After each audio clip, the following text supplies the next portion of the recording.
Okay, so now I'm gonna finish, or try to finish this painting.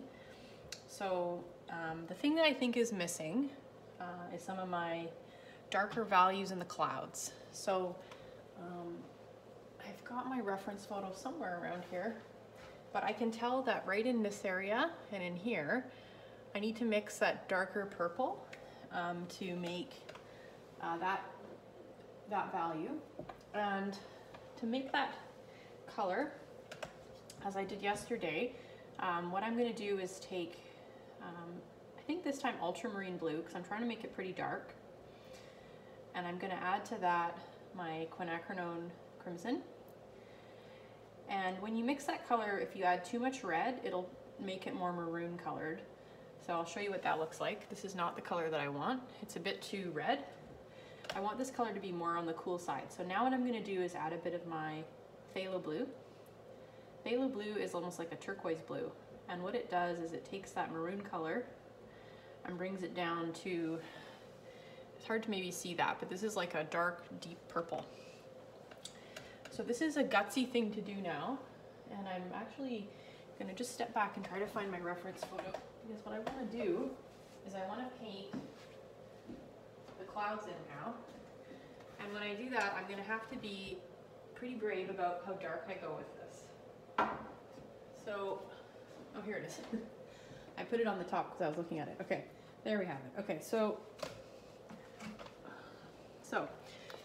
you can see, remember the squinting thing. So I'm going to squint at this to look at where the darkest area is. I see this kind of shape right here. So I'm going to try to figure out where that is, and I'm just going to go ahead and put it in. All right. So you can see right away this color is very dark. It might even be too dark, but that's okay. For right now, I'm just worried about the shape, and I can definitely come in later, as I've showed you before, and soften the color in a bit. But I think the thing about this is don't be afraid to do contrast. It's actually what makes things look more interesting. And for now, I'm gonna just get this in kind of in a few spots so that I can then come in and soften it with a lighter value. Okay, so the clouds at the bottom are kind of like stripes, so I'm gonna just kind of put some of those in. And when I look at this color, it's kind of turning a bit more blue than I want it to. So I'm gonna add a bit more of my quinacridone to that. And that should make it more purple. Yeah, that's better. So I'm gonna kind of just go over this here. Okay, so now what I'm gonna do is I'm going to do the lighter values. So I'm gonna take this paint that I've got on my brush. I'm not gonna wash it. I'm gonna go straight through my white. I'm gonna mix a small batch of a lighter value. And it's looking kind of like this.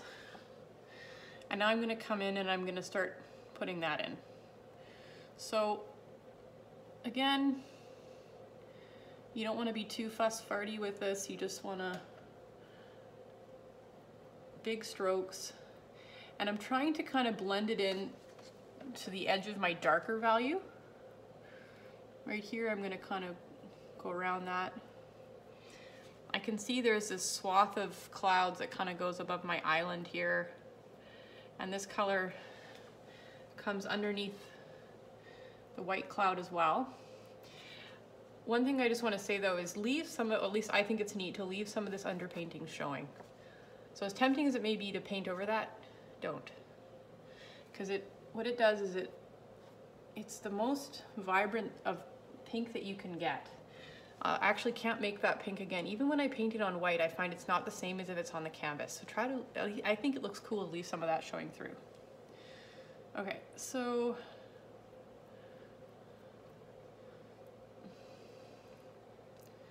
all right.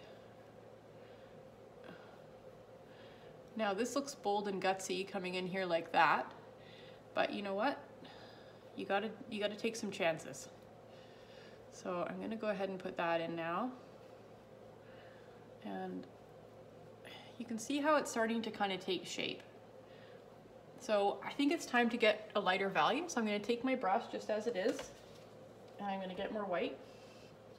And I'm gonna put that directly on top of the color I just used. And I'm gonna make a new color, which is the same family, but it's a lighter value. Okay, so now it's looking kind of like this. And I didn't clean my brush. I kind of want some of the other color from before to pop through. And I'm partially looking at the photo when I do this, partially I'm just kind of looking at the painting and where it needs it. Okay, so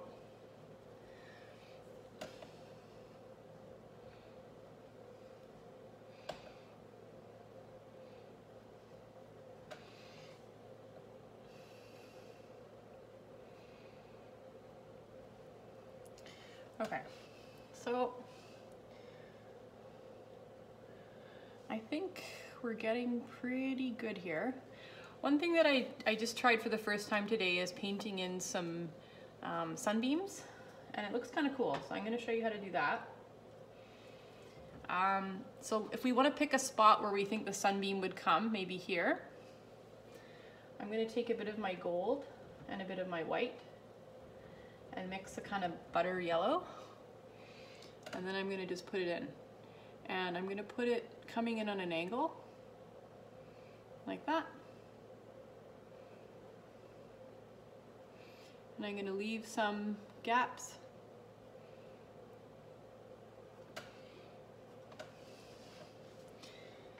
Okay.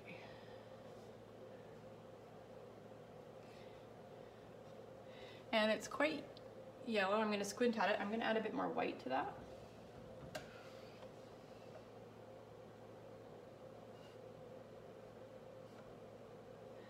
And I might do it behind the island here. Why not?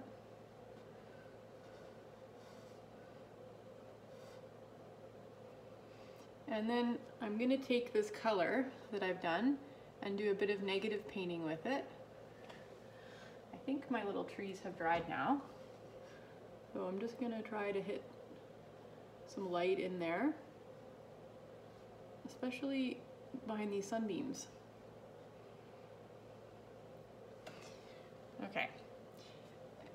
I think I'm going to extend it across. And then what I'm going to do is I'm going to do just plain white. So white is the lightest pigment we have, and if you dot it in an area, it gives the impression of light bouncing back at the viewer. So I'm just going to dip the corner of my brush like that, and I'm going to just put little dots of it kind of right in the center here, and a bit of negative painting with that as well. And then I'm going to just kind of smooth it out.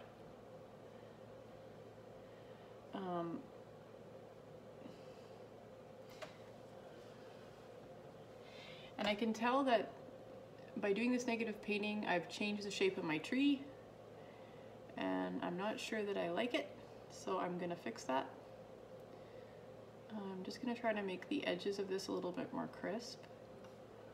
And with my sunbeam, I'm going to put some whiter lines into it.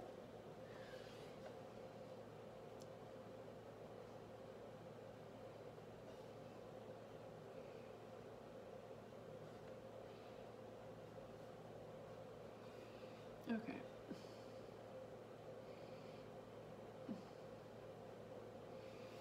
There we go.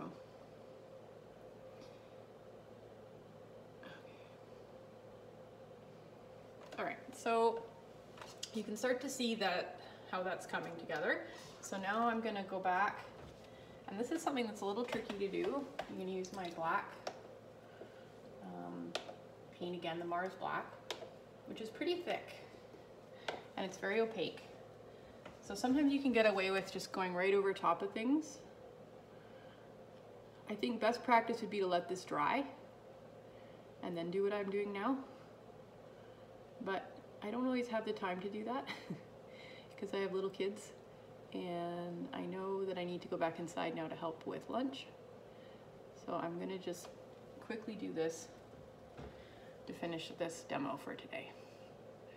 So basically the painting is pretty much done. I mean, I can definitely come in and do more in the clouds, but I'm liking how simple it looks right now. I might do a little more with this, but mostly it's done. So last thing to do is add your signature, and I hope some people try this. If you do, post your pictures. I'd love to see how yours turns out.